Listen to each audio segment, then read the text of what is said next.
السلام علیکم مائی YouTube family, کیسے ہیں آپ؟ سب ٹھیک ٹھاک ہیں؟ آپ نے دیکھا تھا کل میں نے یہ بنا کے رکھے تھے اسکوئر جو تھی نا، پیٹی ٹائپ. یہ اس میں نے فلنگ کی تھی قیمہ، آلو، مٹر، گاجر اور تھوڑے اسپائسز تھے، پر بہت مزے کے یہ میرے بنے تھے. یہ میں نے فرائی کیے تھے اور اسی ٹائم ہم نے بنا کے تو کھائے بھی تھے. تو یہ پھر میں نے رات کو فریز کر دیے تھے، تو ابھی میں ان کو زپ بیگز میں ڈال رہی تھی رمضان کے لیے. میں نے کہا چلو ان کو بھی بنا کے رکھا جائے. تو رمضان میں تو آپ کو پتہ ہے ماشاءاللہ جتنی بھی چیزیں ہوں کم ہو جاتی ہیں، کیونکہ آپ کو اس میں یہ ہوتا ہے کہ رمضان میں کچھ فرائی چیزیں کھانے کا بھی دل کر رہا ہوتا ہے. روزہ تو آپ کو پتہ ہے پورے سال میں ایک دفعہ آنے ہیں روزے، اور پھر رمضان میں ٹیبل سجانا، بنانا چیزوں کو. پر کوشش کیا کرنا کہ آپ لوگ بھی سب وہی چیزیں بنائیں جو آپ استعمال کر سکیں، کھا سکیں. یہ نہیں کہ ٹیبل کو فل بھر دیا جائے اور وہ چیزیں جو ہیں بچی پڑی فریج میں پڑائی خراب ہوتی رہیں یا بن میں لوگوں کے جائیں. تو اس سے بہتر ہے کہ کم بنائیں، جتنی آپ کو ضرورت ہو آپ اس حساب سے بنائیں تاکہ وہ آپ کی استعمال ہو جائیں.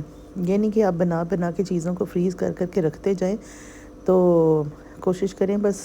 باقی آگے پیچھے اپنے ارد گرد بھی دیکھیں کہ کسی کو اگر ضرورت ہو یا کسی کو رمضان میں کچھ بنا کے دینا ہو تو آپ وہ بھی ضرور کریں. رمضان میں چیزیں بھیجنے کا ایک دوسرے کی طرف وہ بھی بہت ثواب ہے. یہ نہیں کہ آپ صرف خود ہی کھاتے رہیں کہ یہ آج ہم بنائیں گے اور وہ بنائیں گے، اپنی پلاننگ ہی نہ صرف کرتے رہنا سب آپ. شاید بات میری بری بھی لگ رہی ہوگی سب کو، پر یہ ایک حقیقت ہے. تو آپ کوشش کرنا کہ جو بھی رمضان میں بنائیں اپنے ارد گرد کے لوگوں کو بھی ضرور دیکھیں. اور یہ جی میں بیگز میرے پاس اب تو بس اینڈ ہو رہا تھا، چھوٹے ہی رہ گئے تھے کیونکہ آپ کو پتہ ہے کہ میں نے ماشاءاللہ فریزر میں ساری چیزیں بنا کے رکھ دی ہوئی ہیں. اب دیکھیں کب تک میری چیزیں چلیں گی. اب کوشش تو پوری یہ ہے کیونکہ تھک بھی کافی چکی ہوں، تو اب کچھ ایسا میں نے بنانا نہیں ہے. میری املی کی چٹنی رہ گئی ہے، تو باقی چیزیں ساری میری کمپلیٹ ہو چکی ہیں. تو اب یہ ہے کہ رمضان میں آسانی ہو جائے گی عبادت کرنے میں بھی. اور ویسے تو یہ ہے کہ کچن میں نا ٹائم بہت اچھا گزرتا ہے جب روزے ہوتے ہیں. پھر آپ کا روزہ بھی جو ہے فٹافٹ کہہ لیں گزرتا جاتا ہے، آپ کو پتہ ہی نہیں چلتا. تو میں مارکیٹ گئی تھی تو مجھے نا یہ بڑی خوبصورت ایک بابا جی تھے، وہ یہ سیل کر رہے تھے. یہ 10-12 تھیں، تو میں نے یہ 10 تھیں کہ 12 تھیں مجھے یاد بھی نہیں. تو یہ میں نے ساری ان سے خریدنے. میں نے کہا ایک طرف سے تو ان کی ہیلپ بھی ہو جائے گی اور یہ کسی نہ کسی کو گفٹ دینے کے کام آ جائیں گی. اچھا جی، میں بنا رہی تھی مٹن کڑھائی. مٹن کڑھائی آپ کو پتہ ہے ابو بھی آئے ہیں، بھائی بھی. بڑی مزیدار سی بن گئی، سب کو پسند بھی بہت آئی. ساتھ میں نے بنایا سیلیڈ اور رائتا.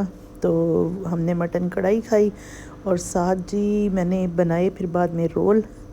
وہی فلنگ تھی میرے پاس جو میں نے پیٹی میں ڈالی تھی اور میں اس کے جو باکسز تھے ان میں ڈالی تھی. وہی جو تھی نا میرے پاس چیزیں، وہی میں نے ساری اس میں رولز میں ڈال دی. بیگز یہ بھی میرے پاس چھوٹے تھے، پر 6 بیگز کا میں نے ایک رول کے نا 6 کا رول کا بیگ بنا دیا تھا. تو بس یہی کام کر کے صحیح بتاؤں میں بہت زیادہ کہہ لیں تھک گئی ہوئی تھی. میں نے کہا چھوٹے بھی ولاگز ہوں گے آپ کے ساتھ شیئر ضرور کروں گی. اور جی انشاءاللہ تعالی رمضان میں تو میری پوری تیاری کوشش ہوگی کہ میں جو بھی پکاؤں بناؤں اور ٹیبل لگاؤں. اسپیشلی میں آپ سب کے ساتھ اپنا ٹیبل جو ہے وہ ضرور شیئر کروں کہ میں نے کیا پکایا ہے، کیا بنایا ہے. اور آپ کو پتہ ہے رمضان میں تو ان چیزوں کا بہت اہتمام ہوتا ہے. پر میں نے تو رمضان سے پہلے ہی آلو چنے کی چاٹ پکوڑے بنانے شروع کر دیے تھے. میں نے کہا چلو لازمی نہیں کہ ہم نے رمضان میں ہی کھانے، اس سے پہلے بھی کھائے جا سکتے ہیں. اور جی اللہ کا شکر ہے لاہور کا موسم بھی اب اچھا ہو گیا اور انشاءاللہ تعالی ہمارے روزے بہت اچھے ٹھنڈے گزریں گے. گرمی والی بات ہی نہیں ہے. جو شدید گرمی کے روزے ہوتے تھے تو اس میں بہت زیادہ پیاس لگتی تھی، پر اللہ کا شکر ہے کہ رمضان میں ہمارے روزے اچھے گزریں گے. بس آپ نے یہ کرنا ہے، اپنے دلوں کو صاف رکھنا ہے اور خوب اللہ تعالیٰ کی عبادت کرنی ہے اور لوگوں کا بھی خیال رکھنا ہے. صرف اپنا خیال نہیں رکھتے رہنا کہ رمضان میں اپنی ٹیبل بھر لیں.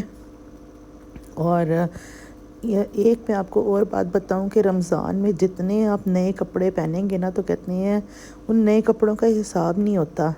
تو کوشش کرنا آپ لوگ بھی کہ جو بھی کپڑے آپ نے پہننے ہوں بنوانے ہوں وہ رمضان میں بنائیں. ویسے تو پورا سال ہی کپڑے بنتے ہیں، پہنے بھی جاتے ہیں، پر رمضان میں کپڑے پہننے کا بہت ثواب ہے. تو کوشش آپ کرتے رہیں، اس طرح کی چھوٹی چھوٹی باتوں کو ذہن میں رکھا کریں اور میرے ولاگ ضرور دیکھا کریں۔ چلیں مجھے اجازت دیں، خدا حافظ۔